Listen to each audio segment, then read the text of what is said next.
Eclar. And we have, ladies and gentlemen, our very own regional director, Ma'am May Eclar. Ma'am May. Good morning, ma'am.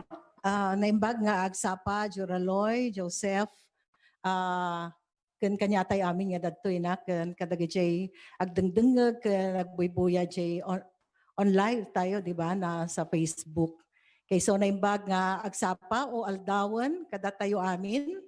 And before I present the Readiness of Basic Education for 2020 to 2021 of DepEd CAR, may I take this opportunity to thank our team from the RO, our CLMD Chief, Mrs. Marys, Carmel Marys, Mrs. Anded, the HRDD Chief, Mrs.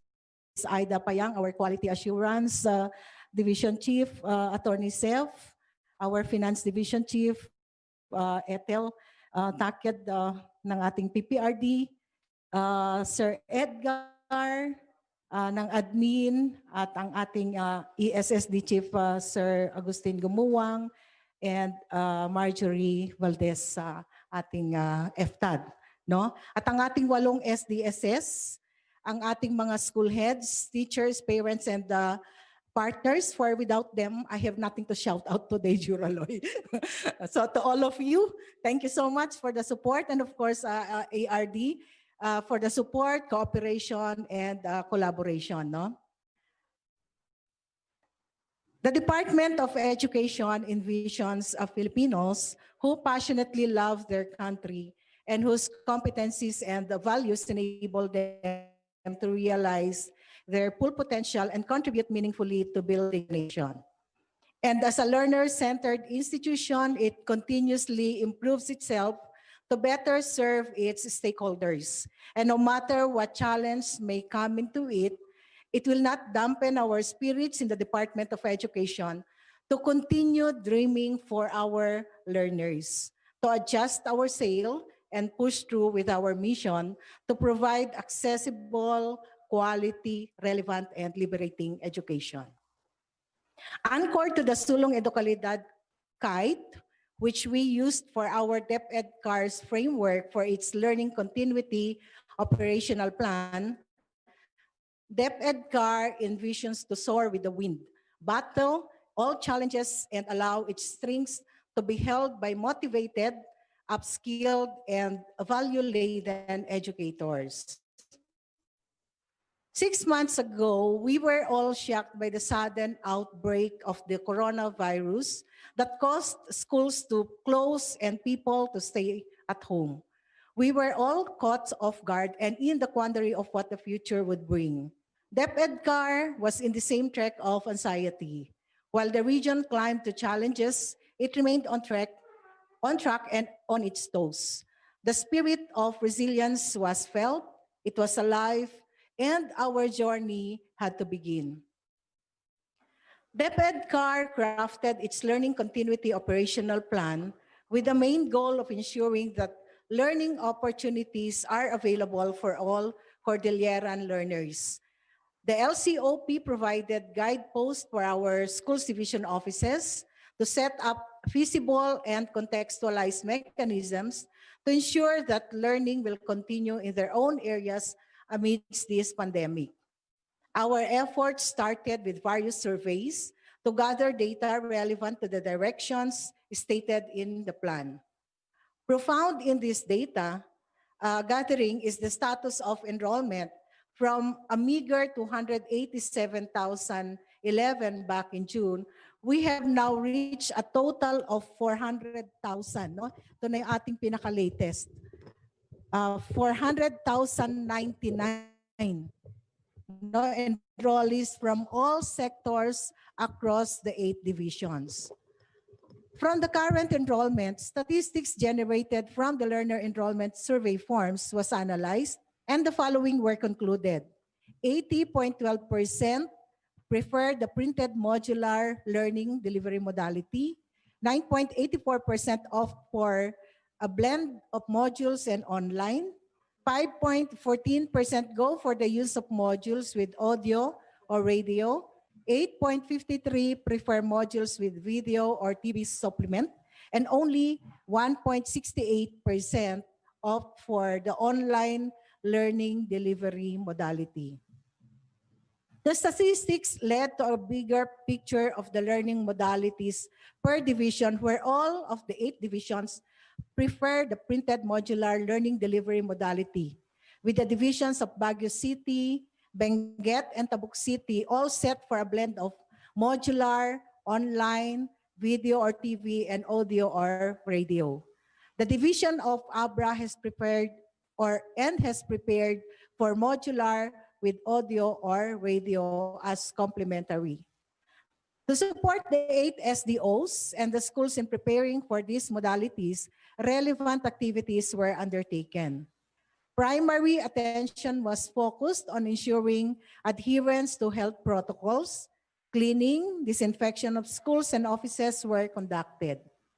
Health standards and processes were emphasized through print and non-print media.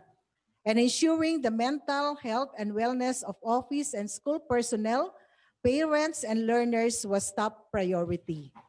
Learning resources from the central office were contextualized by the regional office to come up with the guided home psychosocial support activities for elementary and secondary learners.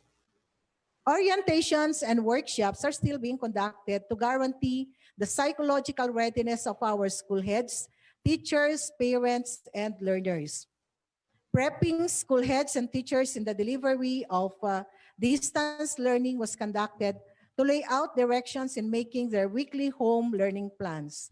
These plans are very vital in providing guidance to the parents and learners as they accomplish given tasks at home. Moreover, the school heads and teachers were provided various capability building activities to make sure that they are well equipped with the needed knowledge and skills in managing their remote classes, regardless of the learning modality to be employed. Our initiatives would have gone in vain without the support of our stakeholders from all sectors of the society. Staging the education stakeholders' convergence in 4 series prove that the Binadang or Bayanihan spirit is very much active in this region. It is extremely an inspiration to be surrounded by heaps of collaboration beaming from various agencies and private individuals that have pledged commitment to join us in this journey. Partnerships were officially sealed with the Police Regional Office Cordillera to deliver instructional packets from the school to the homes and facilitate learning for families where the parents cannot guide their children in accomplishing educational tasks. Bureau of Jail Management and Penology to facilitate learning for our learners who happen to be in the prison cells. Bureau of Fire Protection to deliver instructional packets and disinfect schools and offices. And our Armed Forces of the Philippines 53rd Infantry Brigade also to deliver instructional packets. The Tanguyub Service Station offering free educational airtime via Facebook. The City Savings Bank that donated a photocopier to our Learning Resource Unit for the reproduction of self-learning modules. Mountain Province Broadcasting Center offering educational and advocacy airtime. The St. Louis University to offer continuous professional development program for teachers, and still many more to come.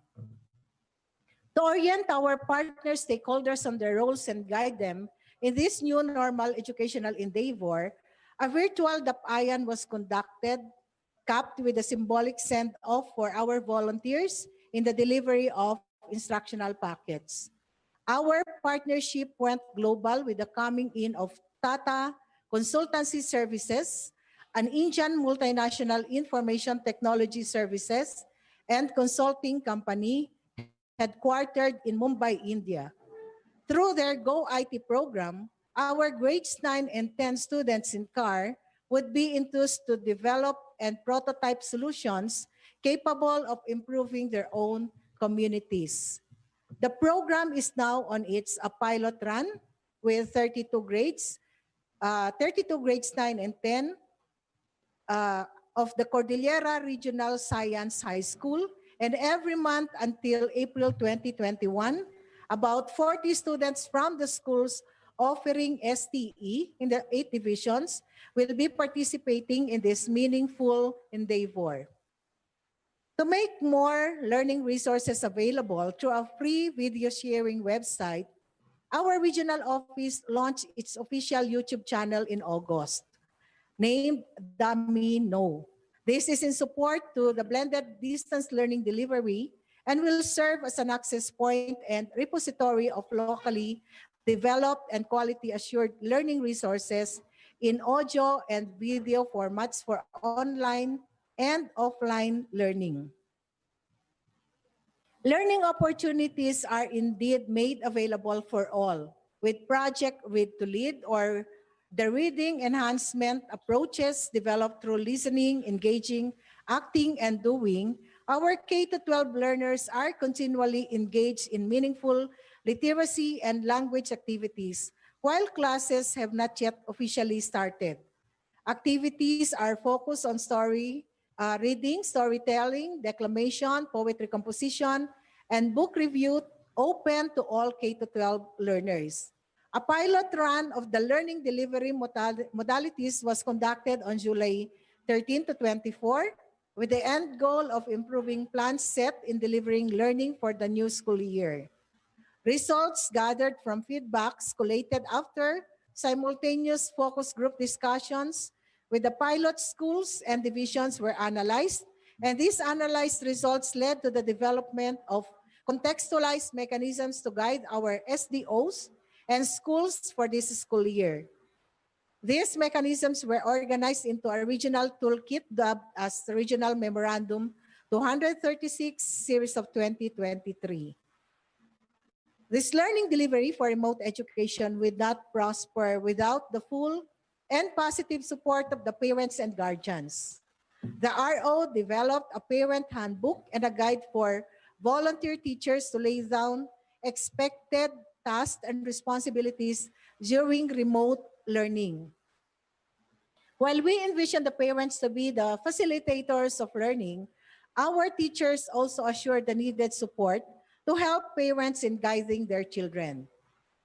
Help is always on the way, and to be able to provide immediate assistance and answer pressing queries or concerns from the field, the regional office likewise developed its online help desk system. With this initiative, it is envisioned that even though remote support, we are able to get in touch with our stakeholders in the schools and in the SDOs. To further systematize provision of support, the contextualized Oplan Balikskwela tool was developed and issued through Regional Memorandum 257. And this OBE tool shall provide guidance to the SDOs in their monitoring activities across the schools in their areas. The tool was patterned after the distance or blended learning delivery modality flow to ensure that our schools are on track at every stage. The OBE tool will not only be effective in assessing readiness of our schools, but also in certifying that health protocols are strictly adhered to for the safety and well-being of our school stakeholders. And to support the continuous advocacy on adherence to health protocols in schools and offices, Project Safe Working and Learning Spaces, or Handang Paaralan Ligtas na Kinabukasan, was initiated and continues to air through the DepEd Tayo FB page. All these mechanisms were linked with the SDOs.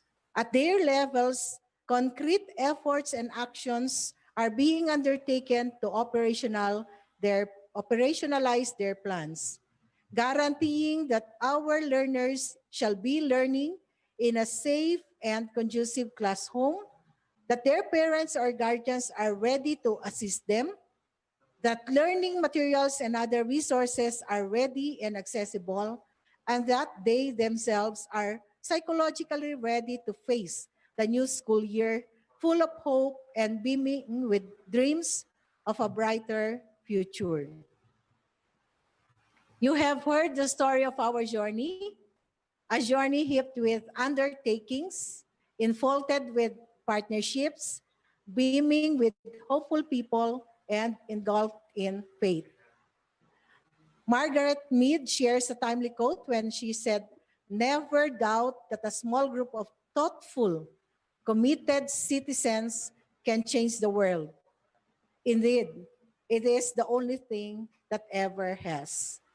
And as we continue our journey, may we never lose sight and get tired of our aspirations and visions, all leading towards equitable and safe learning opportunities for all Cordilleran learners whose future we hold so dear.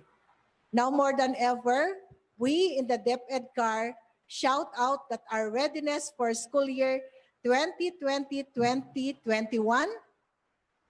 kami sa DepEd CAR ay handang isip, handa bukas. Thank you so much, Ma'am RD. Again, ulitin natin, Kuyang Joseph, kami sa DepEd CAR, handang isip, handa bukas. Alright. Alright. Shout out natin. Okay, Thank you so much, Ma'am RD, for an overview of our readiness here in the Cordillera region. Now, may we get a brief greetings from our other panelists before we move on with our Q&A with our media. Of course, unahin natin ang ating big brother sa regional office who just had his birthday last Sunday. Alright, happy birthday, sir. Happy birthday again, Sir Teng. Kaya nauubusan yung pupuntahan natin mamaya kasi nauna na si Sir Teng doon. Yes, good morning, Sir Teng. Good morning, Ka Joseph and Ka Joram. Magandang umaga. Sa ngalan ng aming butihing regional director, kasama sa buong aming chief functional divisions at pati itong dalawang magandang superintendent ng Baguio at Benguet. Kami po, handa na kami sa inyong katanungan. Thank you, Sir Teng. Thank And you. of course, Also, we'll get also the greetings of our SDS physically present. Unahin natin from Baguio, si Ma'am Marie Caroline Verano. Ma'am, good morning. Good morning to the staff of Ma'am RD in the region and my teammates from SDO Baguio. Magandang umaga sa ating lahat. Handa na ba ang Baguio? Handang-handa na po. Ay, okay, thank you, ma'am. We go to my province and your province, Loy, the province of Benguet. We have Ma'am Binilda Daitaka. Ma'am, good morning. Good morning, Sir Joseph and Sir Joraloy. Good morning sa lahat na nandito at sa lahat ng nanonood. Good morning to my teammates in SDO Benguet. Thank you. Thank you, ma'am. Okay, partner, yung mga naka-Zoom, this is really now the new normal. They can be with us through Zoom. Okay, Yes. partner, sinang una? yes, may we have via Zoom our tech guys? Are we ready? Sir Kermit, Sir Bandolf, are we ready via Zoom? Okay, may we have Ma'am Gloria Buyao, our SDS of the province of Abra, of course. Unahin natin alphabetically, Kuyang Joseph. Nembag nga aldawyo dita, Abra, ma'am. Kumusta kayo? Salamat, Apo. Naimbag na bigat tayo amin. Nasayaat nga, napintas nga aldaw. Dita, Bangged. Ma'am, kumusta kayo? Nasayaat, Apo. Ma'am Gloria, naimbag nga aldawyo. Mangmangal daw kayong samatan. Aldaw, sir. By the way, for the information Good morning. Naimbag Baguio, aldaw. Muna nagkaroon ng rotation ng ating mga Assistant Schools Division Superintendents. All right. Ang ating dating Assistant Superintendent sa Baguio, si Ma'am Soraya Paculo, ay nandun na sa Abra Division. At ang ating assistant sa Abra Division na si Sir Christopher Benigno ay pumunta naman dito sa Baguio City. Alright. At may bago rin, Assistant Superintendent ang Benguet. Of course, in the person of Sir Samuel Igsaan, all the way from Apayao, si Sir Igsaan. Yes, nandun sa pumunta dito sa Benguet. And of course, our other assistant superintendents, we have a new one in Ifugao. Ang dati pong regional office division chief natin sa PPRD, si Sir Pio Ikwan. And I hope they're there already. So, Ma'am Glo, are we ready, Ma'am Glo? Good morning, Ma'am Glo. Good afternoon pala. Good afternoon, Ma'am Glo. Ma'am, adata kayo. Dak dito ya po. Baka hampay nga Morning. nakasagana sina isaruno. Detan suna. She's there. Okay. Hello, Ma'am Glo. Nakamute Hello, yata sila. sir. Jay, ikwayo lang dyan mic yo.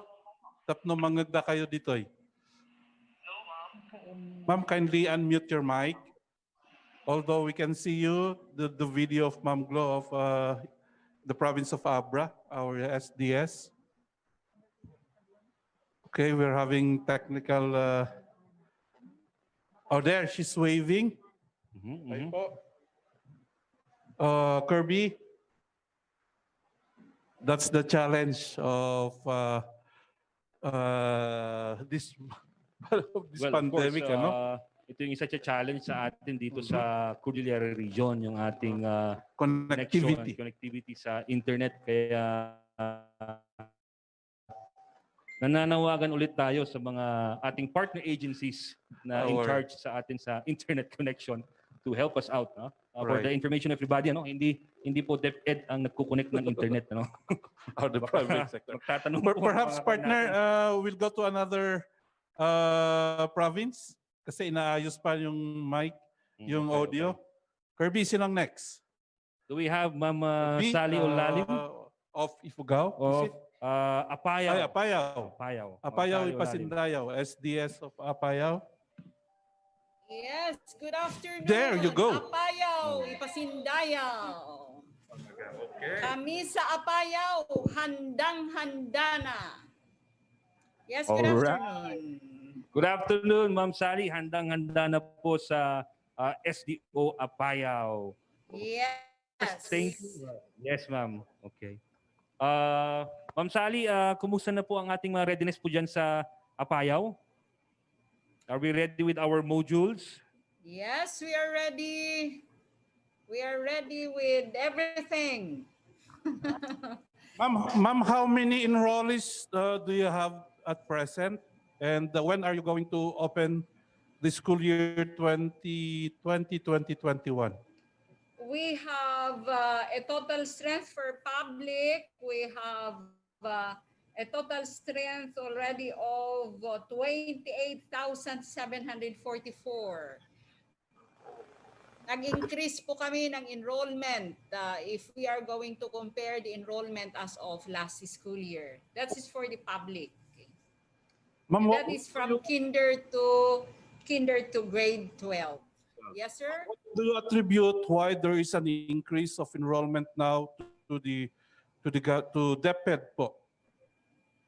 Some of those na nasa private, nag-transfer din sila sa public. I think that is one of the reason na medyo tumaas ang aming enrollment. And How then about- medyo nag-increase din yung kindergarten namin kasi if we compare it to the kindergarten last year. Okay, ma'am. How are you coping up with the materials and the classrooms, the buildings po? Materials as to our learning materials, we are doing fine with the help of our partners, with the help of our stakeholders, especially our local government units. As to buildings, the planned constructions are ongoing, the repairs are ongoing, and of course also with our partnership on provision of wash facilities are ongoing. One last question from me, ma'am. How's the support of Governor Leonor Magtolis to DepEd? Ang laki-laki ng support niya. In fact, parang kasing may focusing sila sa mga LGUs. For the provincial government, they handled initially they gave us 140 learning facilitators, home learning facilitators, because that is one of our greatest one of our greatest challenges in SDO Apayao, who will assist our learners. So that is why the provincial government of Apayao provided us initially 140 home learning facilitators that will be deployed by next week once we are done with the orientation and the MOA signing. Thank you. All right. Maganda po yan, Ma'am Sally. Ano? That's a big help to DepEd Apayao, Yes. yung ating home learning facilitators na kaagapay o katulong po ninyo ang probinsya ng Apayao. Yes po. Thank you, Ma'am Sally. We'll get back to you later. May we move on to another division, the division of Ifugao. Do we have Ma'am Benedicta Gamatero online with us? Hagio Ifugao, are you with us, ma'am? Can you hear us? Can you see us? Hagio Ifugao, ma'am. Okay. Kirby? I think while connecting All right. with Ma'am Benedicta, let's go ahead with the division of Kalinga. Kalinga Dito shines. po ang ating superintendent in Kalinga, Sir Amador Garcia. Sir Ahmad? Sir Ahmad, binulot ko pa yung diagram na yun. Sir Amador, are you with us? Nakamute din si Nakamute din. Okay, we go to Mountain Province. Yes, Mountain Province. Ang dati pong superintendent ng Benguet and Baguio City. Sir Federico Martin, are you around? Gawasay Mountain Province. Eagle. Ano na yung Facebook name ni Sir Eagle ata? Eagle Dove? Eagle Dove. Oh, yan. Ayan. Nakikita ko Sir si... Frederick. No, hindi. Si Sir Amador Garcia. Ayan, ng Kalinga. Kalinga. Sir Ahmad, can you hear us? Nakamute? Hello, sir. Hello. Oh, yeah. Hello. Yes, Okay. hello, sir. Hello, sir. Hello, sir. Oh, good high noon. Good high noon from Good high Kalinga. Yes, sir. Kumusta Talaga po? mahirap ang signal, sir. Hindi. Okay lang, sir. Okay. Okay lang. Okay lang po. Mahina lang. Sir, Mahina lang talagang signal. Hindi kami makapasok-pasok. sir, how many enrollees do you have at present po? We have more than 22,000, sir. From kinder to grade 12 for the entire division of Kalinga. More than Kumusta? 22,000. Less than, Okay. a little less than last year enrollment. Okay po. How about your preparation for modules, Sir Ahmad? Kumusta po ang preparation sa modules natin? Okay naman, sir. Okay naman. All schools are their best. And we are also receiving some donations for our schools para madagdagan yung mga kailangan nating mga kagamitan sa mga eskwelahan. So far, ready naman kami for the opening of classes by October 5. Okay naman, sir. Okay. Yes, sir. That's good to hear, sir. Ano? Sino po yung mga partners natin na nagdo-donate ng ating mga para sa modules natin?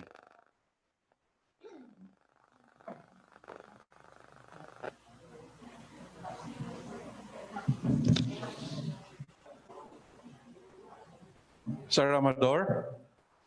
Yung question po ni partner Loy?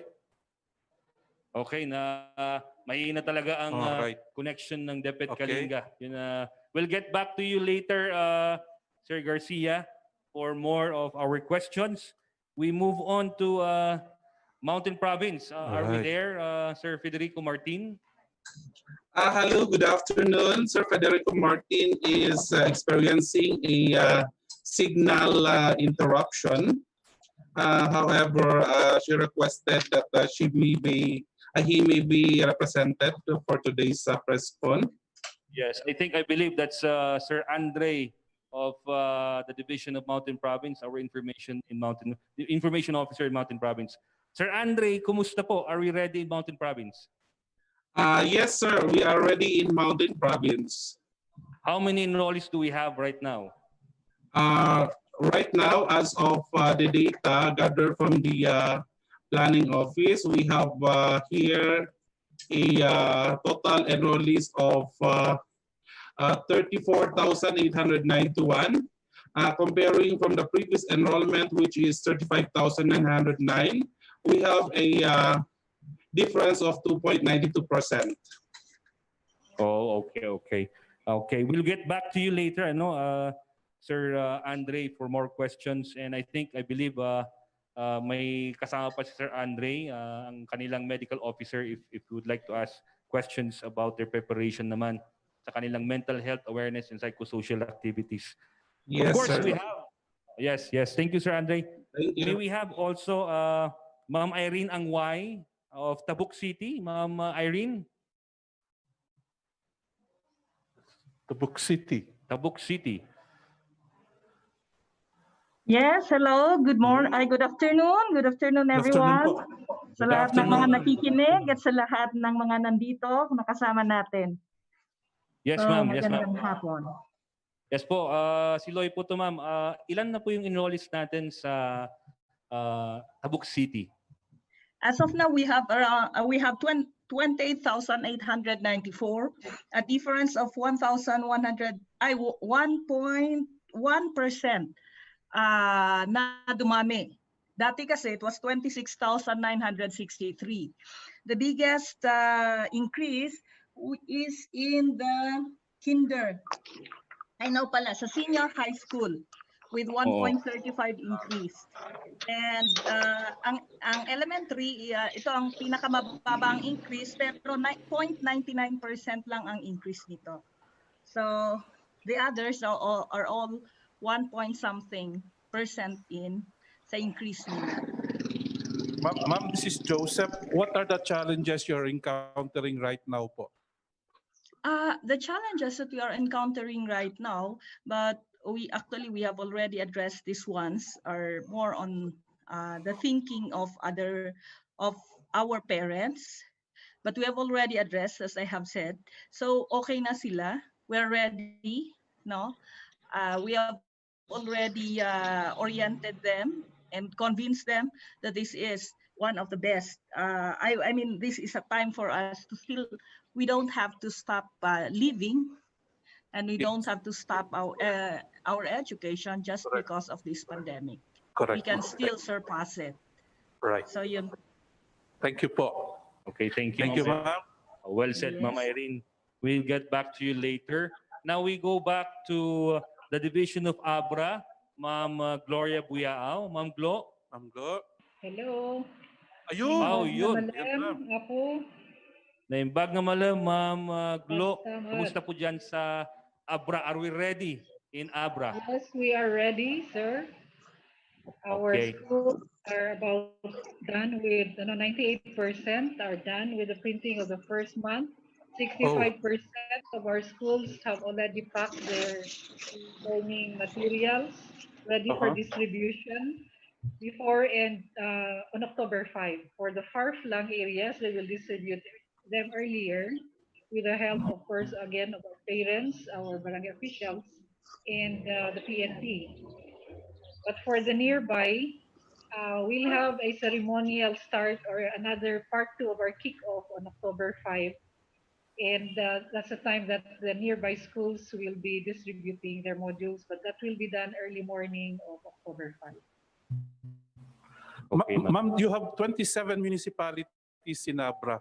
How are you coping up with this, ma'am? Do you have enough teachers? And then the accessibility of our learners? Can you give us a description po, ma'am? For teachers, of course, there are those schools that are still in need of additional teachers.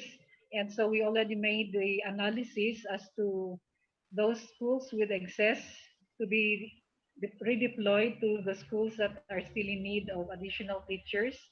And of course, we also have the identified volunteers who will be assisting our learners and our teachers in this new modality of learning delivery.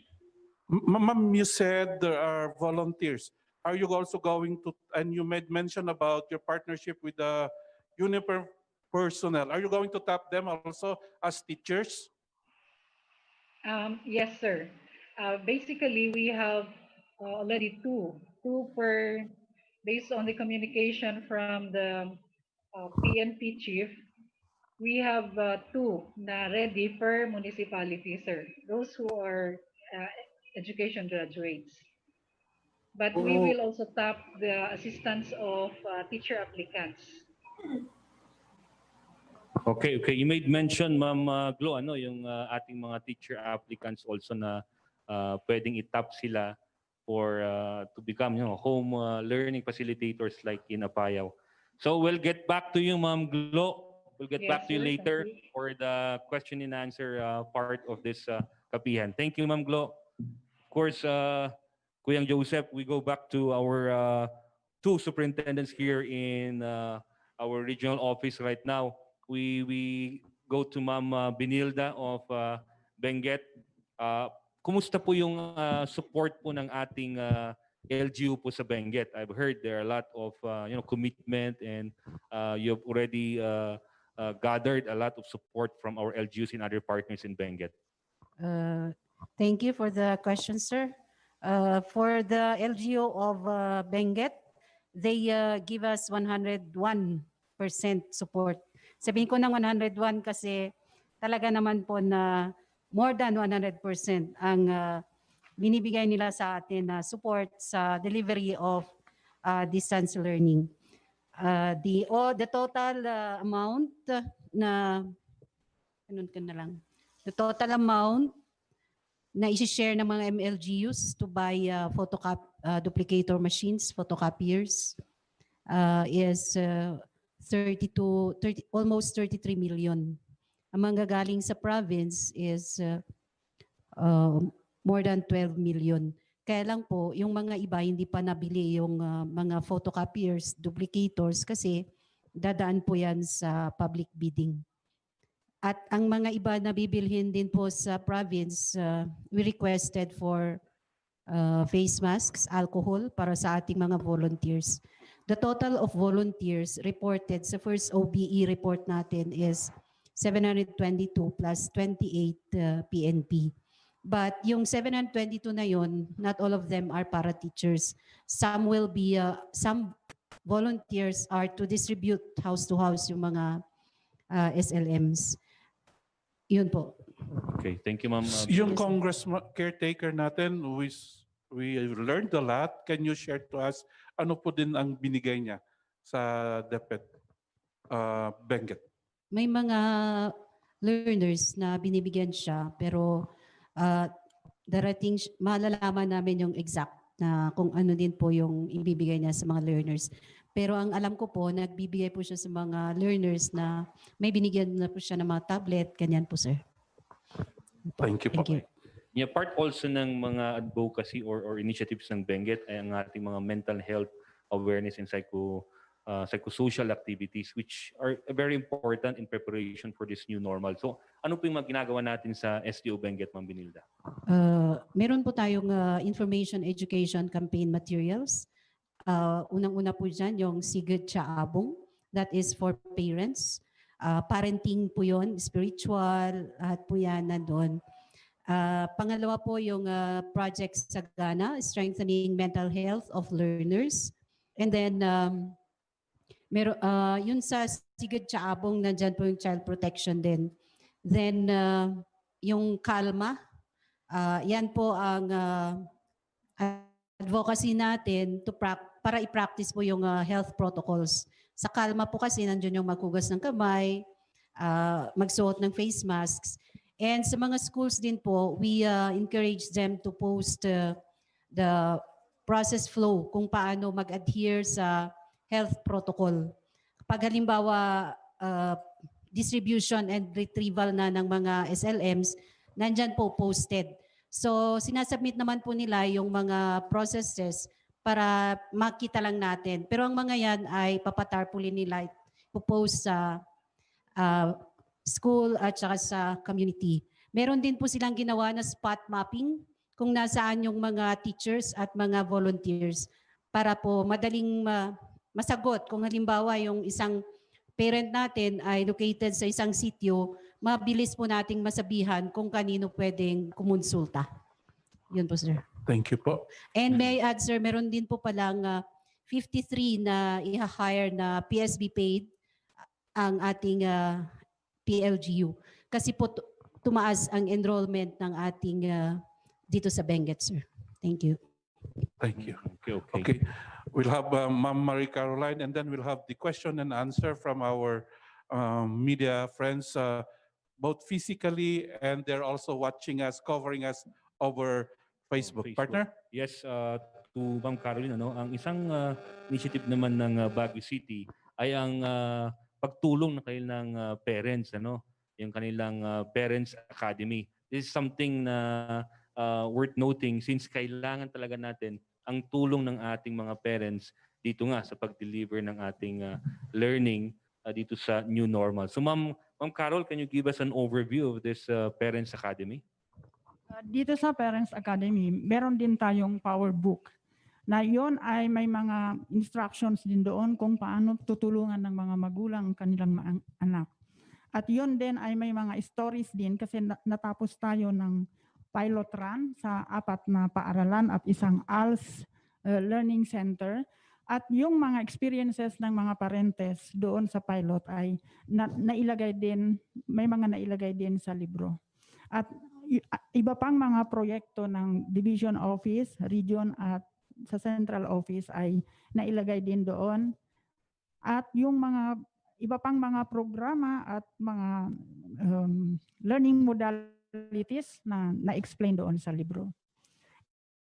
At ang pangalawa din doon sa libro ay meron din tayong online portal na pwede rin silang mag-download ng mga materials kasi doon sa mga experiences sa pilot run, may mga gusto rin na makita yung e-copy dahil pag na-photocopy, tapos pag malayo yung bahay, malayo yung workplace ng magulang o kaya yung mga mag-assist sa mga bata, hindi nila mabasa yung na-scan na modules. Kaya gusto rin nila yung e-copy. So doon din sila pwedeng mag-download.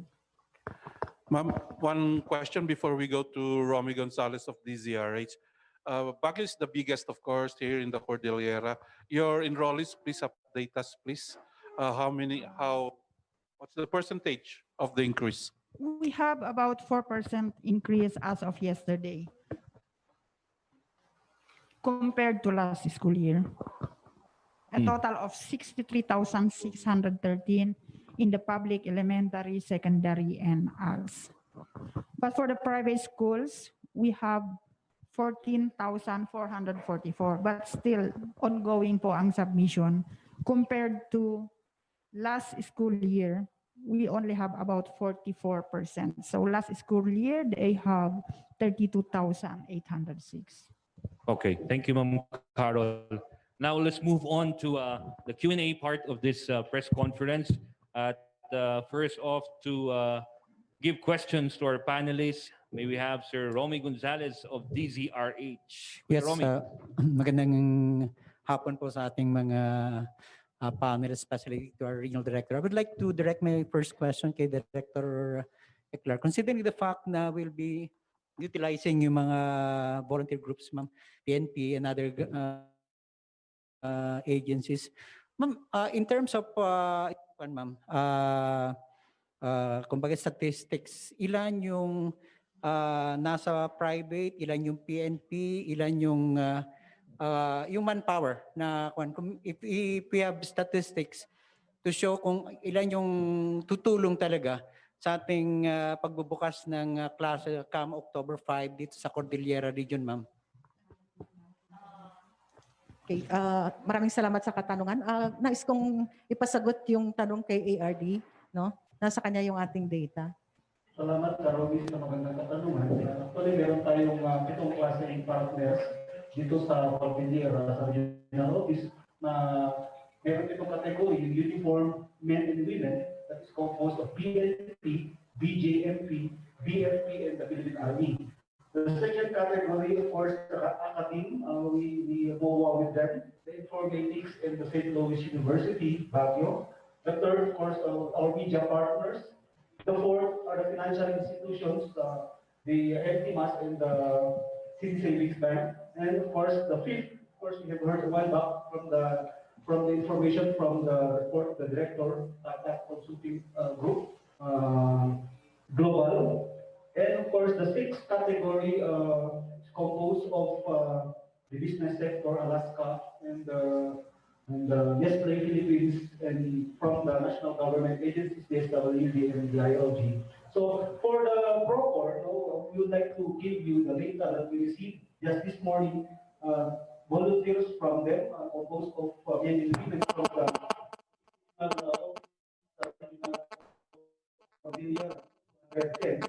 and for the 530 Infantry Battalion Army, 164. The rest, they will be supplying us with the numbers because we're still waiting for the volunteers that they will supply us.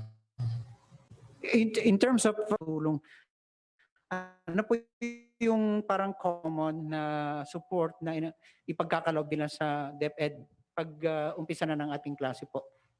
Ang common na nakikita namin na talagang kailangan si Director ay yung pagtulong sa amin sa pag-deliver ng mga modules sa mga schools up to the homes. Kasi kailangan po namin ng mga military natin, mas safe pag sila magdadala at they have the capacity, the resources to bring the resources to the self-learning modules from the school division offices to the barangay or the sitio where the children are located. In terms sa mga modules po na i-deliver, meron ho pa ba tayong kulang?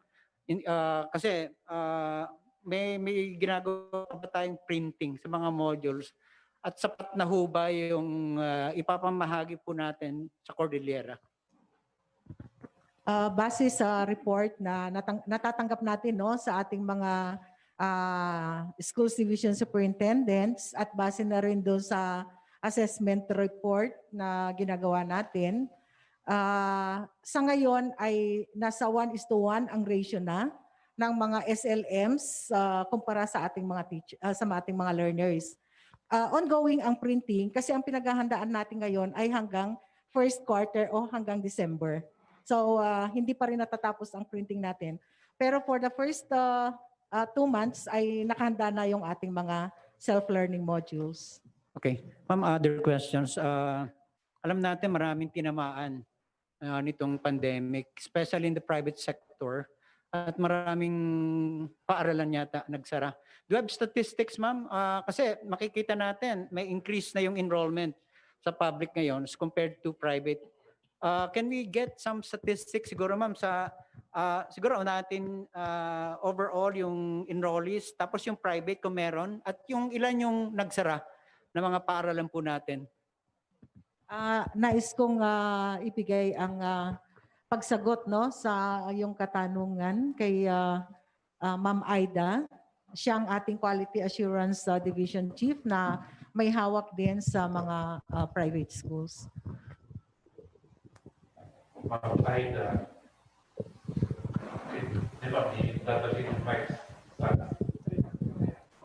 good afternoon, everyone, and thank you for the thank you po sa question. In our report submitted to the regional director, we have actually 16 reported private schools who closed, with the number affected teachers. We have 109 affected teachers and 722 affected learners. Sila po yung mga na-close so far as of this date na ating natanggap ang kanilang closure. Ma'am, yung 16, can you have a breakdown of what places are they? Okay, so fresh data po ito ha. So indulge with me. From Apayao, we have the Dagupan Luna Learning Center. And then we have most of the schools kasi sa Baguio. Okay, more than 10 of the 16 schools came from Baguio. So we have how many from Apayao? 2 from Apayao. And then we have I think 12 from Baguio City, and then the rest from Benguet. I have here the list of the schools na monitor na close sila. Though officially we close 4 schools, but as of this report, some of these schools, yung 12 schools submitted their closure. So meaning to say, definitely they will not be operating this school year. Thank you for the update, Ma'am. Curious lang ako, ma'am, kasi ang daming 722 na mga teachers yung naapekto na pagsasara, learners. meron ba tayong idea kung nag-enroll din sila in public, ma'am? Basing it from the report of our superintendents, yes, nag-increase yung kanilang mga enrollment. So, and also we have data telling us that these students from the private school migrated to the public school for very obvious reasons. Anyway, Yeah, siguro, thank you po. finally na lang, kasi baka itanong din yung mga kasama. Number one is our health. Definitely, kahit na handang-handa tayo, pero kumusta naman ang kalusugan ng ating mga teachers dito sa Cordillera, ma'am? Doc Angie, Okay. bago sagutin ni Doc Angie, no, gusto kong Sir Romy, yung kanina, yung hinihingi mo na impormasyon tungkol doon sa mga nag-transfer ba from private to public schools. Meron tayong naka-register dito na 8,083 total number of private school learners na lumipat sa ating public schools. Although meron din naman tayong 979 na lumipat from public naman to private. Okay. Okay, so on health matters, may we have our medical officer. We have Dr. Angie Calatan. Morning, Doc. Good afternoon na pala. Yeah, good afternoon. Yung mga kanyang sanity at saka Okay. Gandang hapon po sa ating lahat. So for the health status, generally for our Cordillera Administrative Region, public school teachers, learners, and non-teaching personnel, according to the DepEd internal report, we have 24 reported confirmed cases, no reported deaths, no severe. It's mostly asymptomatic and mild symptoms po. So of all of the 24, 15 of them are our teachers, mostly females. Then we have also recorded 8 learners, ayun po, and the rest are non-teaching personnel. So far, ang last na reported case was the case from Ifugao, while all the others towards recovery na po sila. Then for ang main din po na binabantayan natin ngayon is yung issue ng besides COVID is the issue on mental health. That is why if you have listened to the reports of the divisions, the highlight really of the before the school opening is focus on mental health.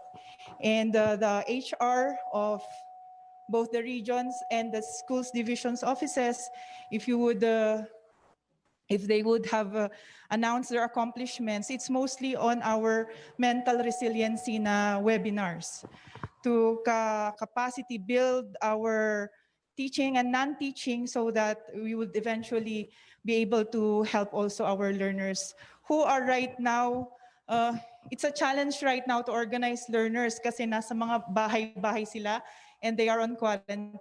Kaya the education support part of DepEd has this big challenge on how to reach out to each and every learner at the homes to make sure that nobody's left behind. Kung sa school sana, napakadali kasi andun na sila. Pero ngayon, ang challenge po really is to reach out to our learners in their homes. And so, ayun po. May follow-up po ba doon? Thank you, thank you.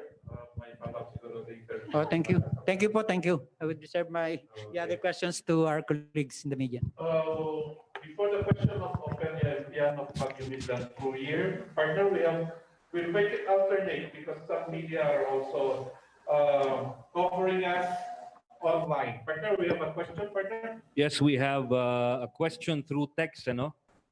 This goes out to anybody from our panelists who would like to answer this.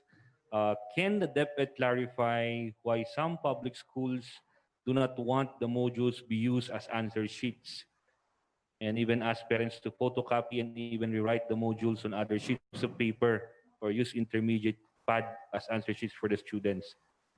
Dagdag gastos daw po sa mga parents at mahirap pong kopyahin yung andun din sa module. So, can anybody clarify this matter?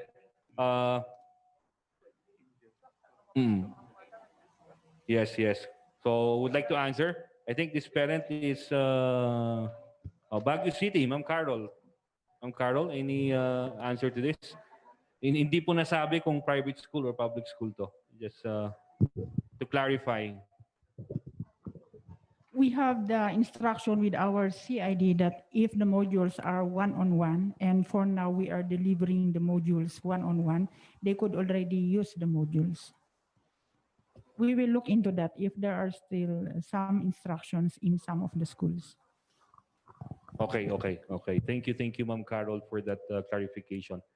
Now, we go to Ms. Ofelia Empian of the Baguio Midland Courier. Ms. Ofi? Yes po, good morning po sa ating lahat. To Regional Director, ma'am, kanina nabanggit mo po na meron tayong mga schools that opted for modular plus online and then online learning. Specifically Baguio City, Benguet at saka Tabuk City. Ma'am, may we know kung ano yung specific areas? May mga ganun po ba tayo? Kung ano yung areas na to na that opted for online and blended? Pagdating siguro sa Baguio City, mas masasagot yan ang superintendent ng Baguio City, no? And for Tabuk, kasi we have several schools kung titingnan natin. So mas makakapagbigay ng accurate na sagot ang ating mga SDSS. Anyway, they are here naman, no, with us. Okay, Ma'am Carol. For Baguio City, all of the schools could do blended distance learning. So blended, Ma'am Carol, you mean A blend of the kombinasyon ng online, a blend of the online, offline, a blend of the modules. ilan po yung percentage ng nag-online, ma'am? So during the pilot run, we have a small percentage for the online because there's still a problem on internet connectivity. But with the help of LGU and DICT and other agencies, we are looking into improving the Wi-Fi in the city. And another is with the help also of our council in the city, they have passed a resolution that they are also going to help in the solicitation of from donors who would be giving gadgets and some allowance for internet connectivity to the schools, to the students from indigent families. Okay. Ma'am, any mention on free Wi-Fi or anything like that from the council? LGU. We are in partner with our city, and the city is also in partner with other big companies. They are having the negotiation with them to have Wi-Fi in every corner of Baguio City. Para bang meron din tayong Wi-Fi in every packet. Ma'am, Benguet For Benguet, ma'am, how about po for Benguet? So far, isa pa lang na school yung nakuha ko na may learning management system, and that is Benguet National High School. Sila ay may organized online class, one class each for each grade level. Ang blended po namin kasi, depende po yan. Self-learning module plus Facebook, ganyan, Messenger, hindi po online yun. Pero may blend pa rin siya. Blended na self-learning module plus radio plus USB. Kasi may radio partner naman po tayo, kaya lang hindi lahat ay naaabot ng radio. Kaya may blend siya kasi gagamit siya ng radio pero papakinggan niya yung audio-based teaching learning material through the USB. Yun po, ma'am. Ma'am, again, yung sa Benguet High, ano po yung sistema nila? Yung learning management system, yan po yung sistema ng ating DepEd para sa online learning. Yan po yung system na gagamitin pag talagang may organized online class. Yun po. Parang virtual class po yun. Yun po yung gagamitin nila, ma'am? Opo. So once a week po ba yun, ma'am? Or purely online, yun yung sinabi ng school head. Basta online class na po sila. So hindi, I don't know, kasi may schedule po sila sa may schedule din sa yung exposure nila sa mga, pag gagamit na sila sa virtual class, mag-Zoom or mag-Google, kailangan, may schedule yan po. Pero lahat ng sagot and everything nandoon sa online, sa system nila ma-access. This Yes, is for ma'am. Benguet High only, ma'am. Benguet High pa lang, yung meron pong dalawa nagsasabi na may online, pero hinahanap ko kung nasaan yung school na yon na may organized class. Kasi baka medyo nalito lang yung nag-report na sinasabi niyang online, pero hindi naman gagamit ng learning management system. Dito po sa Cordillera Regional Science High, blended. Self-learning, may print plus may LMS. Pero dito, 1 class each sa Benguet High, online. Thank you, ma'am. In all levels mo yun, ma'am, sa Benguet? Opo, 1 class per grade level. So, 7, 8, 9, 10, 11, 12, 6. Yes, Okay, ma'am. Sige po. Hindi ko po alam kung sino pong pwedeng makakasagot. Yung kanina po nabanggit nyo regarding sa consultancy, yung partnership nyo with the Mumbai-based company regarding po dun sa IT yata for the schools. Can we get details on that po, ma'am? Okay, so Ma'am Carmel, ang ating coordinator with the Go IT. Okay. Kayo na lang po ako.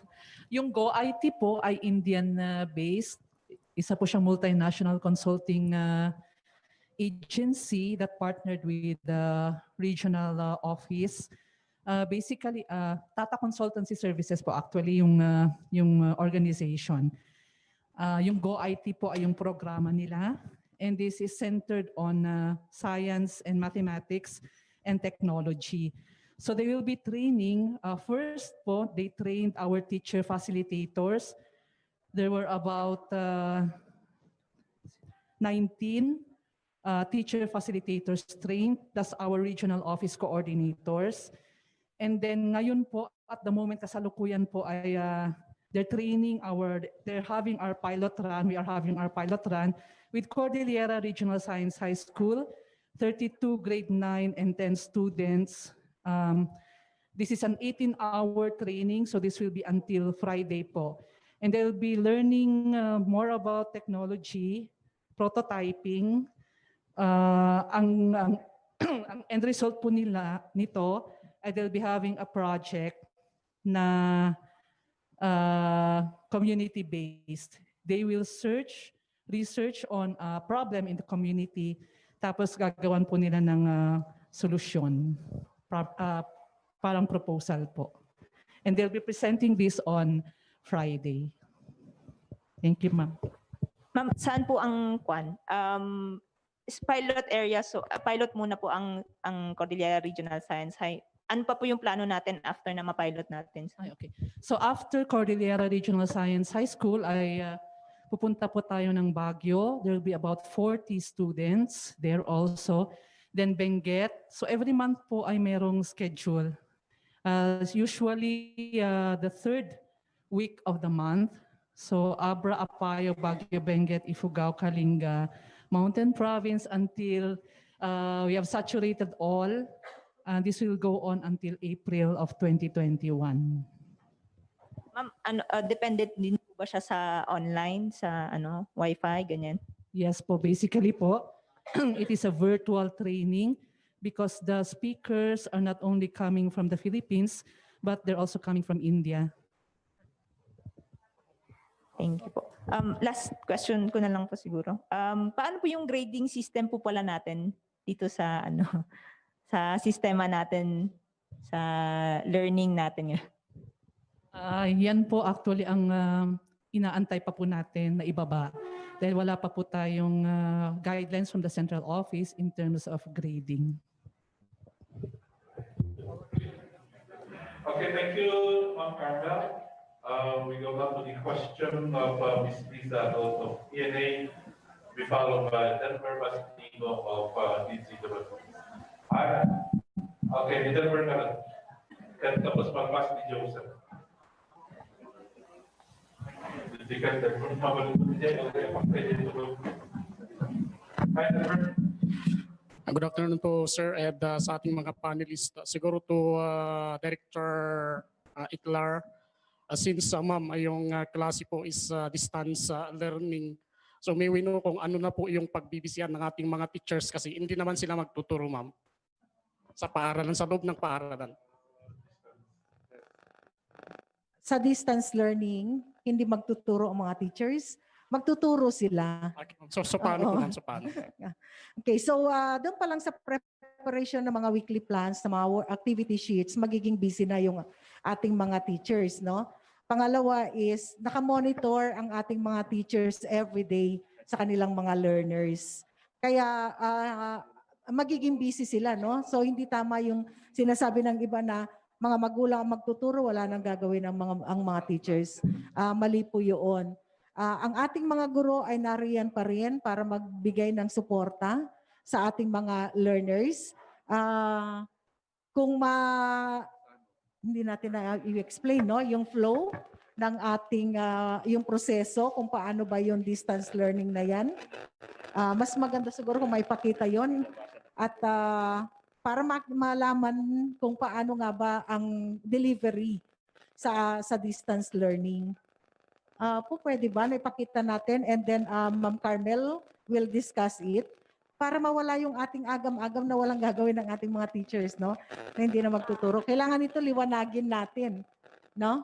Meron tayong practice flow at gusto naming ipakita yon para makita, ma-imagine nyo na rin kung paano bang mangyayari mula doon sa pagtanggap, actually, no, mula doon sa development ng learning modules, weekly plans, ng ating mga activity sheets, hanggang sa delivery to the learner, kung paano magkakaroon ng learning at home, and then hanggang sa retrieval pa rin ng mga materials. Okay. While waiting for that siguro, Ma'am RD, clarification lang po, yung total enrollment po natin, yung pinaka-latest na total enrollment, is it 499 or 399? Yung ating pinaka-latest na nabigay po ng ating Policy Planning and Research Division. 400,099. 400. Nag-close na tayo sa 400. 400,099. So, 099. So kasi kahapon, yung data natin kahapon is nasa 390 plus, no? Oo. Ilan po yung last year po, ma'am? Last year's enrollment Last year, compared sa last year, we have... Okay.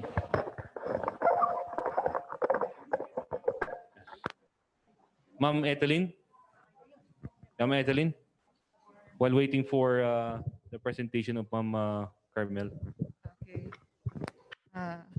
As of September 22, 6 p.m., our percentage of enrollment for public is 96.78% as compared to the 96.70 last September 11. September 11, September 17, we have 96.7, and as of September 22, we have 96.78% compared to the last school year's enrollment, sir. Ano yung last year's enrollment pala, Ma'am Etheline? Ma'am Etheline, by the way, is our Chief of the Policy Planning and Research Division. So, as of last year,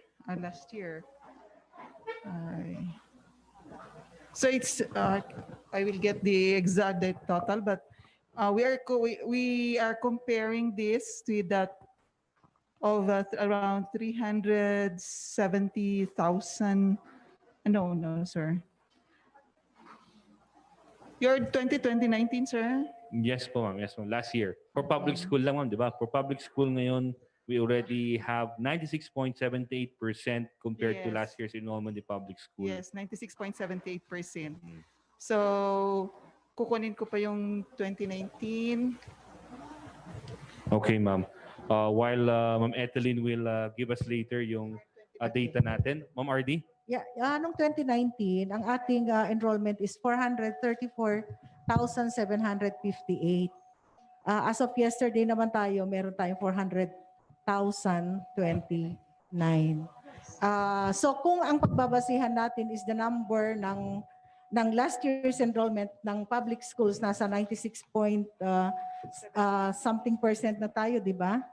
96.78%. At kung yung kabuuan naman, including the private schools and those who are enrolled in the SUCs, nasa 86.61%. Pero nais nating liwanagin ito na hindi kasi natin pwedeng ikumpara yung last year's enrollment sa ngayong enrollment kasi depende yan doon sa number of school age population ang pagbabasihan natin so that we can say that we have effectively and efficiently captured all school age children.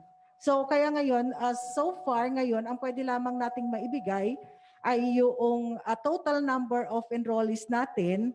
And then to follow na yung participation rate, ilang percent ng school age children ang nakapasok sa ating mga eskwelahan through this distance learning modality. Okay, ma'am. Okay, ma'am. So I think Ma'am Carmel is ready with her brief explanation of the flow kung ano yung gagawin ng mga teachers. Okay, Ma'am Carmel, take it away. Thank you very much, Loy. So may I present to you the flow? Basically, we're following the modular distance learning delivery flow that will be presented by Kermit.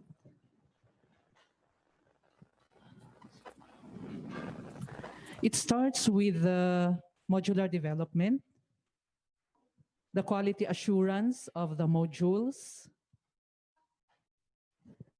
then the packing of these modules together with the video or audio supplements if there will be, then the feedback from the learners, the parents and learners feedback forms, and of course yung weekly home learning plan, which is also a very important part of the instructional packet. So lahat po ito ipapak, and then kailangang i-orient na, stage 5 yung orientation, we call that DepEd entre parentheses, i-orient yung ating mga parents kung ano yung learning delivery modality at kung ano yung laman ng mga instructional packets. At kung ano rin ang gagawin sa mga nakapaloob dun sa instructional packets. Then school on wheels naman, ito yung distribution, that's stage 6. Distribution na that may be from the, dito na papasok po yung partnerships natin, no? With the PNP, with the other agencies. And then from the distribution to the homes, pupunta na po sa ating parents and guardians. And yung ating parents naman will assist our learners. Dito rin, papasok pa rin ang ating teachers. Okay? Hindi mawawala sa eksena ang ating mga guro dahil kailangan ni parent ang gabay ng ating mga guro sa pag-accomplish ng mga tasks. Nung pilot testing, ang feedback na ng ating mga teachers ay naging call center sila. Naging very busy sila in entertaining questions, clarifications from the parents. Then from that, ibabalik na naman yung ating mga instructional packets to the school para i-check naman ni teacher yung mga accomplishments ng ating mga learners. And then i-evaluate na rin yung feedback na nanggaling sa ating parents. And magpe-prepare ulit siya for the next week. So ganun po basically ang flow ng ating distance learning delivery. Thank you. Okay, so thank you very much po, ma'am. So with that, ma'am, gusto lang po namin malaman, so huwag po na yung mga estudyante at parents po ng Region Cordillera is mas maraming pinili po sa module printed learning po, ma'am. Yes po, sir. From the presentation po ni RD kanina ay parang 88% po ng ating mga learners ay pinili po ang printed modular delivery. Okay, so thank you very much po, ma'am. Siguro kay Superintendent Daitaka. So there are some queries, ma'am, from the parents in Benguet. So some of the school in Benguet are collecting an amount of 300 to 500 pesos daw for the printing of mga modules na gagamitin po ng mga bata. So any reaction on this, ma'am? First of all, sinabi na namin na wala naman collection. So yung mga may queries, pumupunta sila sa division and I directly call the attention of the school head. Unfortunately, yung parent po ay sa inyo pumunta, kaya gusto ko mong malaman kung nasaan po yung school so that we will verify. Kasi minomonitor po natin ang utilization ng kanilang MOOE. At dito rin sa division, may downloaded fund at nagpapabid na po tayo sa printing ng modules na weeks 5 to 10. At bahala na po, may yung fund po na downloaded ang gagamitin doon. So kung saan po yung school na yun, sir, please let us know. Thank you so much po sa question as concern. Gusto ko lang malaman later kung ano yung pangalan ng kung saan school. Thank you. Sige po, ma'am. Some are from La Trinidad ata here in Yeah, meron nung La una. Trinidad and some part of Benguet kasi po, ma'am. Oo nga eh. Kung saan man yan. Kasi lagi naman nating pinapaalala na no collection. At libre lahat yung mga modules na yan. Kaya nga sa Benguet, 1:1 yan, and we will return the modules to the learners. Pag na-check na ng teacher, nabigyan ng feedback for the learners to have something to study. Kaya ibabalik po namin yung pasusulatan namin yon. Kaya lang kung nasaan po man po yung mga school na yan, we will have to find out. Thank you, sir. Thank you po, ma'am. Yes, may question daw yata si Ma'am Liza Agot of the Philippine News Agency. Good afternoon po. Yung kay Ma'am Carmel kanina, yung tawag doon, yung process. Saan papasok doon yung ako estudyante? Paano ko malalaman kung tama ang ginagawa ko? Kung pumapasa ba ako or bumabagsak ako? Or kung dapat bang merong isik na intervention kasi hindi ko pala naiintindihan yung mga ginagawa ko kasi nanay ko naman ang gumagawa.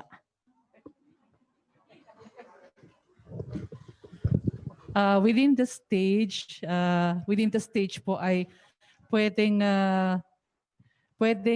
tawagan ni learner si teacher, no? Kung halimbawa may hindi siya naintindihan o nahihirapan siya sa turo ni magulang. So pwede, no, within that flow ay pwede po niyang i-interrupt. And we have also oriented our teachers na they'll be open to communicating with the parents.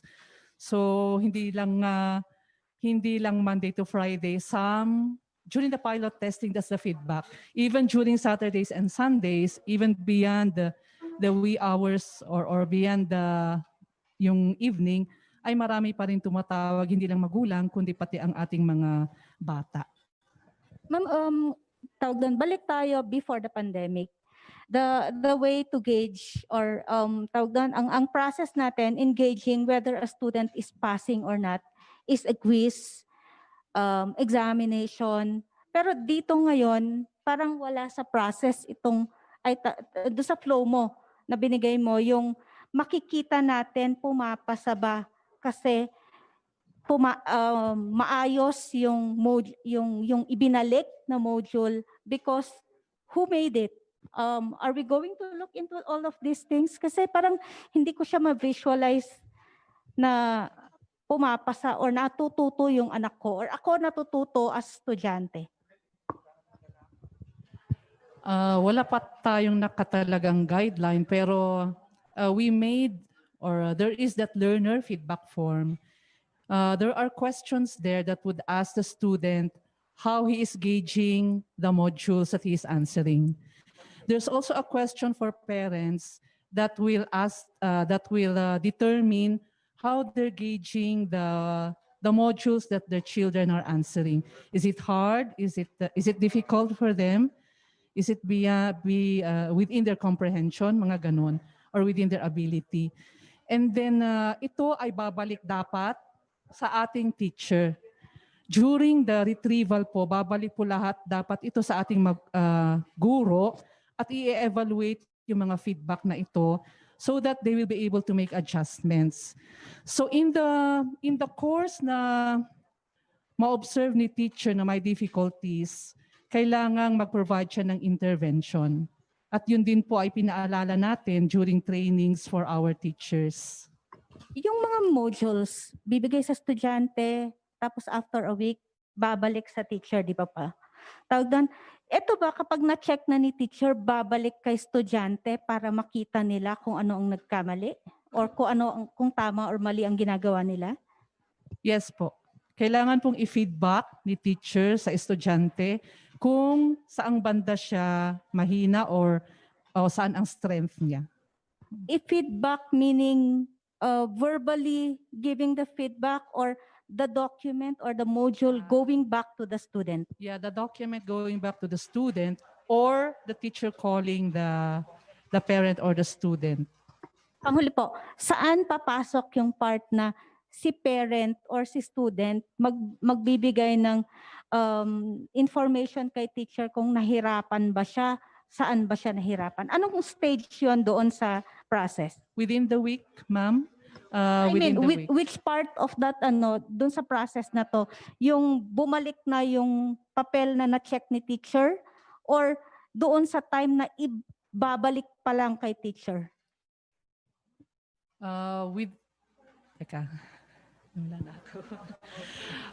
Pwedeng both. Within the time na sumasagot si bata at talagang nahihirapan siya, pwede na niyang i-call si teacher at will ask for help. Kung hindi naman pwede, kung walang means of communication at that time, talagang after a week lang, no, makikita ni teacher yung progress or regress ni bata pag binalik yung module.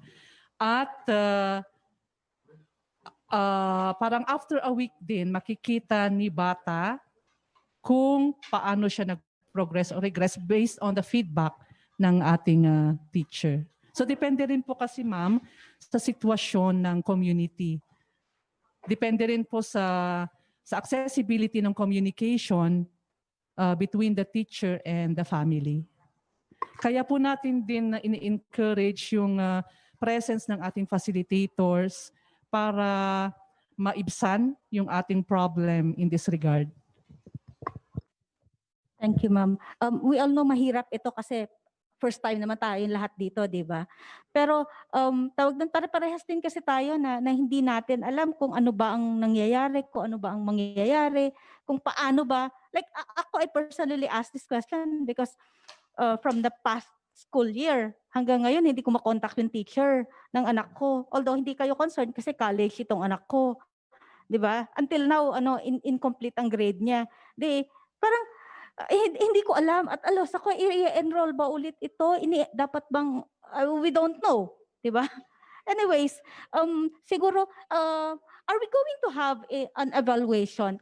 We're starting the classes on October 5. When are we going to have an evaluation for us to find out whether assessment, whether to find out whether the first week or the first 2 weeks of classes is effective or we need to do something or we need to revise some processes. Mga ganun po. Thank you. Thank you very much for the information and for a good question. Actually, we discussed and we reviewed in detail the self-learning module, which contains 14 elements. Of the elements, the self-learning module, the first important thing there is the pre-test or the pre-assessment, which is the body of the module, and then the post-assessment. That includes later on the feedback from the parents and the learners themselves. Module is self-contained. When you say self-contained, the content is clearly written and leaving nothing to the imagination of the learner's interpretation. It's also self-instructional, self-explanatory. The self-learning module is written in a way that doesn't require any intermediary teacher to explain the content because it's self-contained. Okay?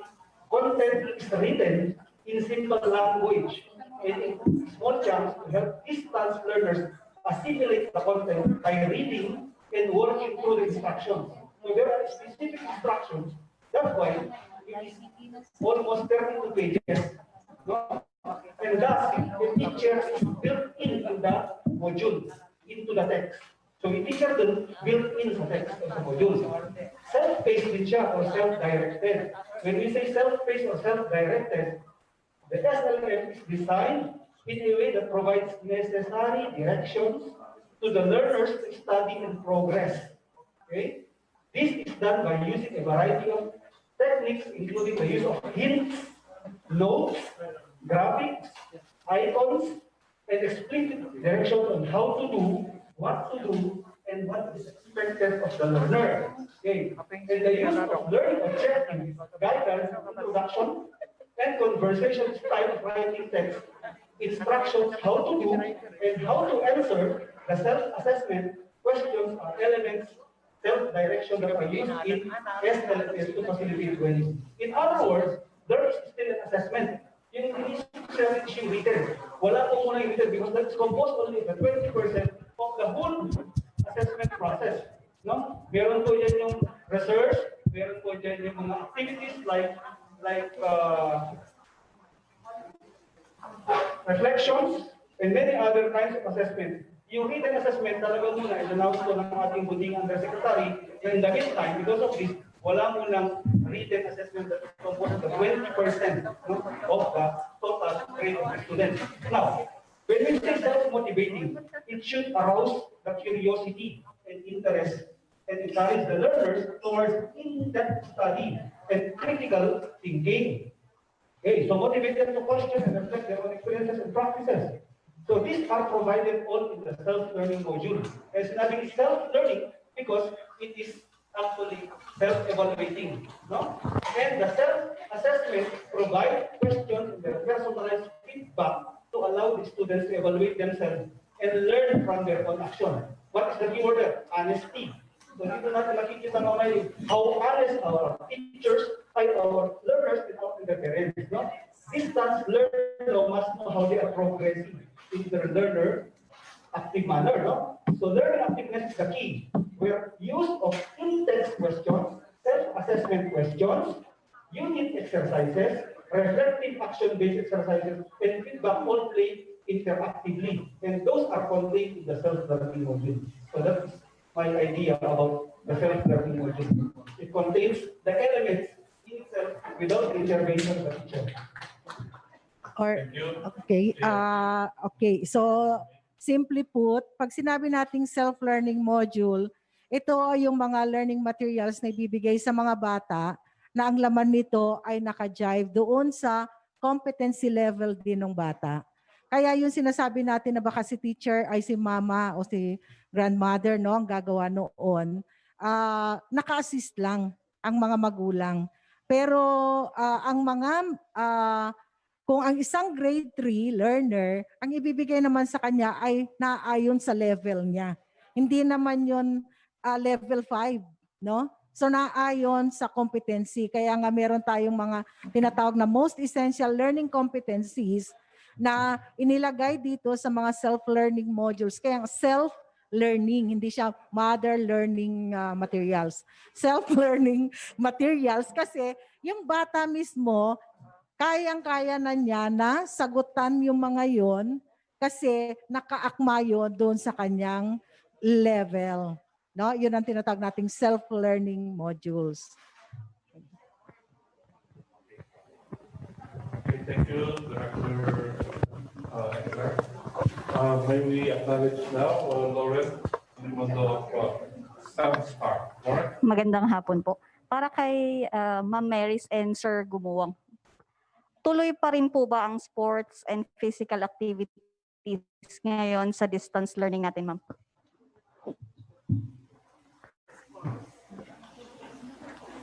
Thank you. Thank you for that question. Ang physical exercise ay dapat tuloy-tuloy.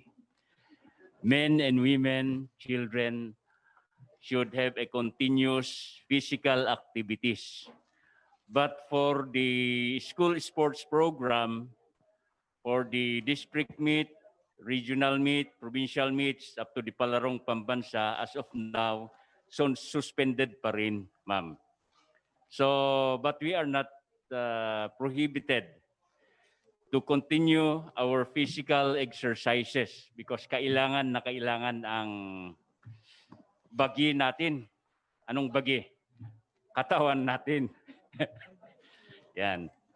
Para hindi tayo lumupngag, we should continue including the physical education teachers. So ayun na, as of now, wala pang guidelines natin for the conduct of school sports. But they are encouraged to continue their physical activities, those children. Because that is their passion, they continue their exercises based on their sports that they will be inclined. Thank you. Kay Ma'am Maris, Ma'am, part pa rin po ba ng curriculum ng mga students yung sports activities, Ma'am? Paano nila i-implement yan within their homes or paano po yung ngayon sa distance learning po? Yes po, ma'am. Parte pa rin po. Actually, meron po tayong most essential learning competencies pa rin po sa physical education across the grades po. How about yung mga athletes natin, Ma'am? May guidelines or protocols po ba on their trainings kung paano nila dapat i-implement to ngayon sa distance learning natin? For our athletes, those previous athletes, they know already their exercises given by their coaches. And as of now, their coaches are having verbal communication through distance communication. Others are having their webinars. In fact, we submitted our proposals to the central office, but mostly on the individual sports event. Walang contact sport. So yun mostly ang like, for example, in Taekwondo, yung mga forms or kata, kung karate man, para yung mga kata. Wala na yung labanan kasi wala kang kalaban talaga. Kasi wala kang face-to-face. Kinita lang. You just see each other. Thank you. Thank you, sir. On another question, Ma'am, to Ma'am Eclar. Last nung siguro. Ma'am, kanina pa ulit-ulit na mention, we're strengthening yung mental health, not only yung ating mga estudyante, pero yung teachers and parents. Ma'am, bakit nga ba pinapalakas ng DepEd yung mental health ng mga estudyante at ng mga parents and teachers?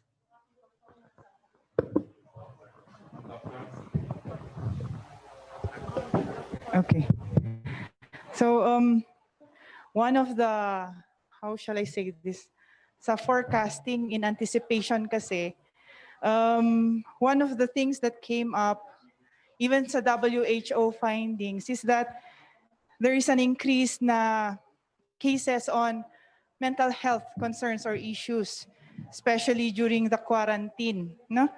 Kasi there had been also, quarantine is like being in isolation din kasi, no? So this change in the environment has produced effects that are seen already in the society. There are increased cases of depression, anxiety, not just among adults, but also among children and pati sa elderly, actually. So if you have, if you're able to see the press releases of WHO, talagang ang mga concerns natin, besides the COVID-19, is yun pong sa mental health. Andun din po yung concerns on increasing cases of violence against women and children or violence against children. And there is also this concern na napapabayaan yung ibang mga sakit kasi ang focus ngayon is on COVID-19. So our non-communicable diseases like those for diabetes, hypertension, our cases for stroke, yung pong capacity natin pre-pandemic, na-reduce na po yung capacity for care diseases. Kaya ayun po, that's why ang best pa rin po na pwede nating gawin ngayon is to make sure that we have prevention interventions instead of treatment interventions. We give value to the prevention side of health or of medicine. That is why even before we have actual cases of depression or suicide among our population, we are already trying to build up our communities to become mentally resilient. Ayun po. Thank you. Salamat po. Okay, maraming salamat. Okay, we'll just entertain a few questions and perhaps a brief answer. How ready are the learners with the new learning modalities? How about the parents, guardians, whoever? How ready are the learners with the new perception? Ma'am Carmen or any? Si Director or si ART?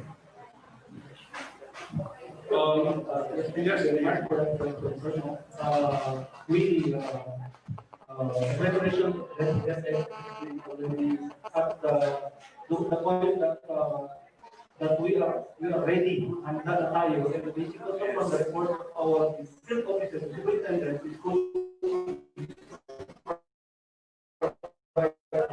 and all the teachers that we are ready.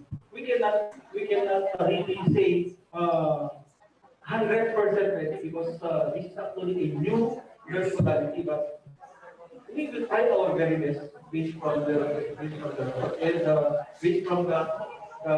conglomeration of the support given by our partners, the LGU. Then I think I am certain that we are ready. Okay, one last question. The CARD ulit. Will teachers be given budget allowance for those of online classes or even just communicating with parents through call or text? Magkano po kaya ang grant interest? Who will answer? That will be the last question. Our finance chief. Hello. In terms of financial assistance to our teachers, meron din man, may konti lang naman na pang communication. So when teachers or DepEd participants are in webinars or seminars, nabibigyan sila ng communication allowance na 300 per day. Yun. And still under benefits, ngayon lang, we are releasing an amount of 1,000 per teacher as their incentive for World Teachers Day and 500 pesos per teacher as their medical examination allowance. No? So 1,005 yan. No? It might look small, but in terms of absolute money, 30 million na rin yan for our teachers. So just today.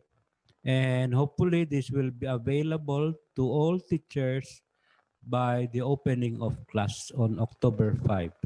Thank you. Thank you, Attorney. Sabi ni Roy, non-teaching daw siya, pero teacher naman siya, meron din siya Basta galing kay Sir Seb, meron yan. Pwede niyang remedyohan para sa atin. All right. So we have exhausted. No, we're not yet exhausted, but we have to close it because it's already afternoon. So many questions we have to adjust. It's really very fluid, partner. No? Yes, Kuya. Yes. And anyway, we have we'll be having another engagement with our local media. Perhaps we have to bring them to a particular school and observe the process itself so that they may better understand yung flow na na-explain kanina ni ating chief ng curriculum, kung paano talaga until we deliver the learning packets and then it come from the parents para makita natin. It would be a big help also yung ating mga kasamang media para may paalam sa lahat. Ito yung ginagawa natin na proseso. It might not be perfect, but andun yung proseso and we are doing it. So many questions also from online netizens.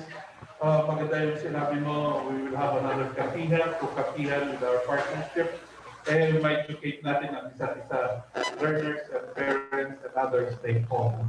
Partner? Yes, and may we acknowledge ang ating mga kasama via Zoom, ang ating mga superintendents who are there, sina Ma'am Gloria Buyao of Abra, Ma'am Sally Olalim of Apayao, Ma'am Benedicta Gamatero of Ifugao, Sir Amador Garcia of Kalinga, Sir Federico Martin of Mountain Province, Ma'am Irene Angway of Tabuk City, our SGOD chiefs, our CID chiefs, our education supervisors, our district supervisors, our information officers who are with us here physically and online.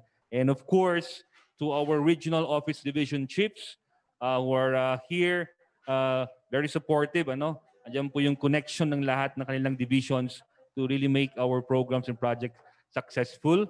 Of course, our superintendent, Ma'am Benilda Daitaca of Benguet, ma'am. Our superintendent of Baguio City, Ma'am Caroline Virano, ma'am.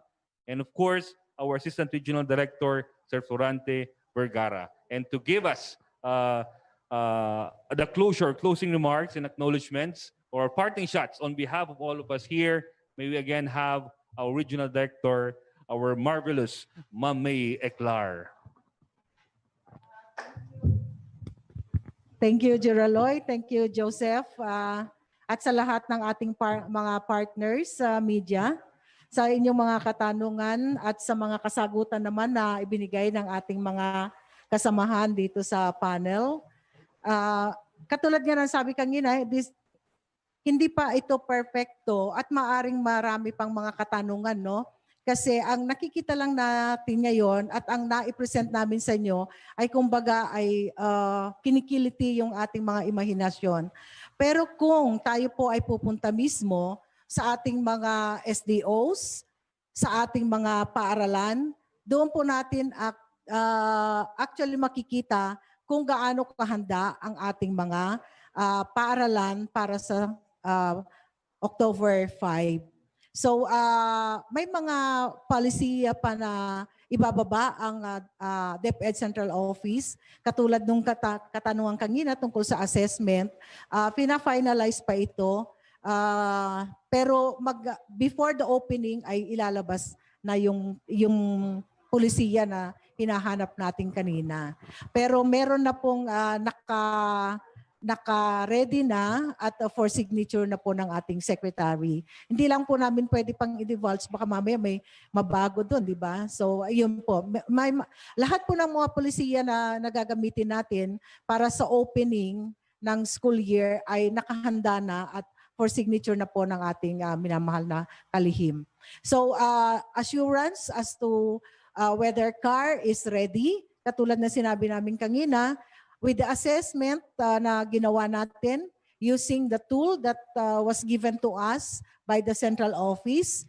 And we also devised our own tool following yung pinakita kanina ni Ma'am Carmel, plus dinagdag namin yung health protocols if these are observed in the schools.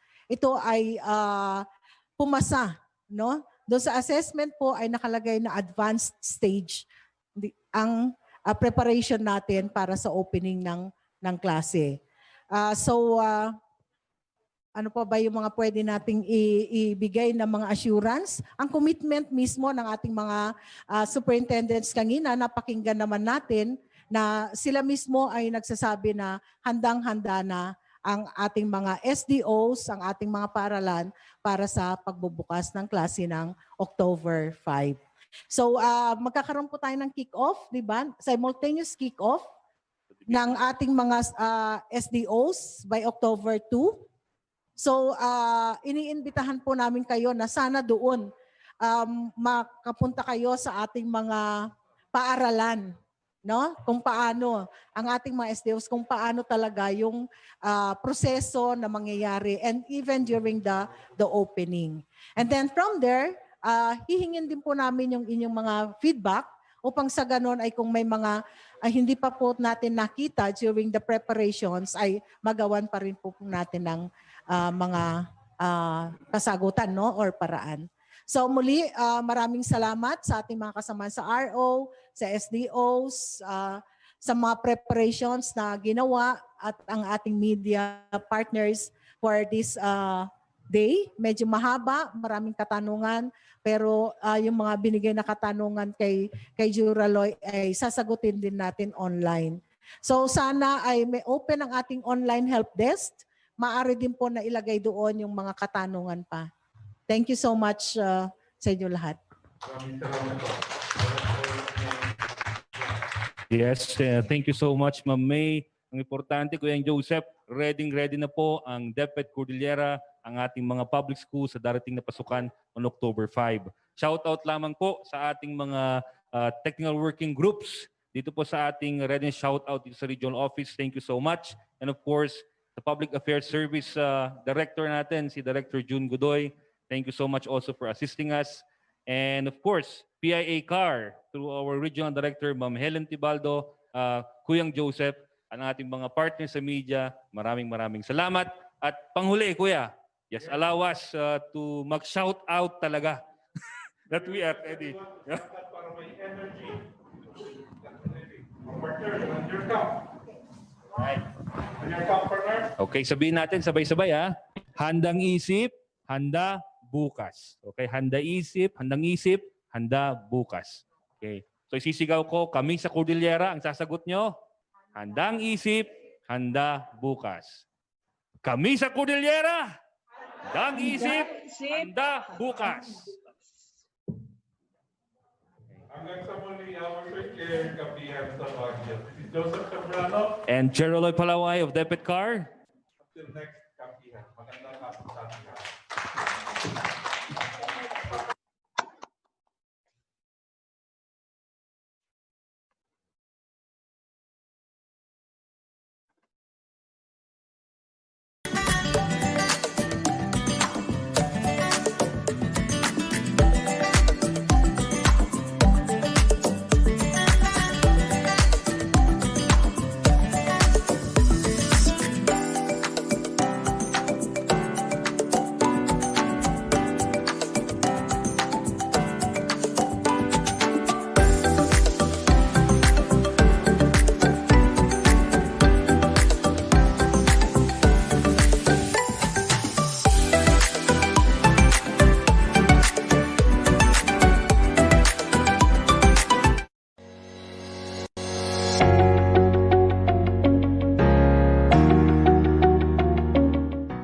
The child embodies our ultimate vision, that every Filipino learner will realize their full potential and ultimately reach their biggest dreams, no matter how high, no matter how hard, through quality education.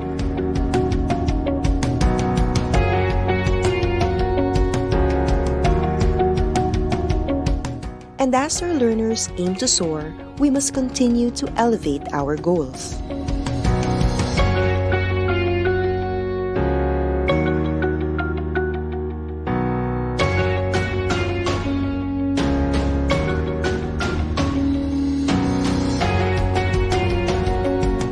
Rising, the kite is our emblem of aspiration to deliver the brand of quality in Philippine basic education. The quadrants of the soaring kite symbolize the key reform areas in forwarding this cause, as we embark on this aggressive reform to yield upskilled teachers, well-developed curriculum, improved learning environment, and responsive multi-stakeholder cooperation. Using the colors of our flag, the logo symbolizes our unity and serves as a reminder that it takes a nation to educate a child. Together, we as a nation will have to move forward and gain more momentum so that our vision of quality basic education for all shall take flight.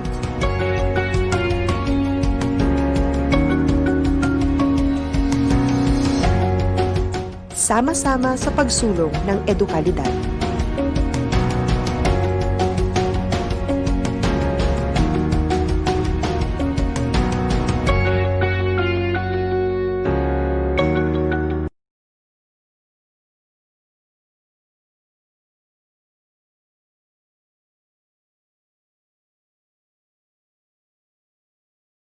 De Luna. Present. Herrera. Present. Valera. Present. Handa ba tayo sa school year 2020? Present.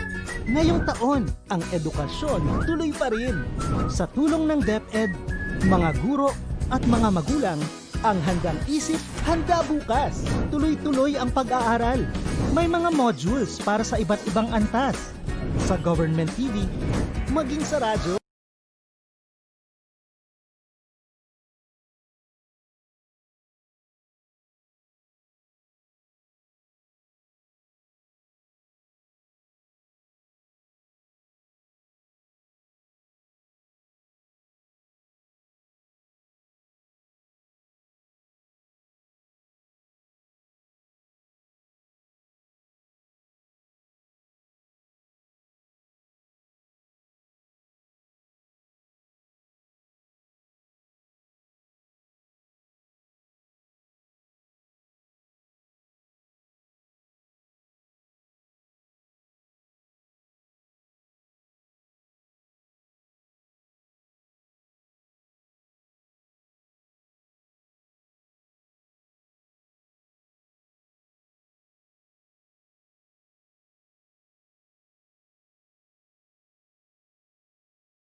Sama-sama para sa kinabukasan ng kabataang Pilipino.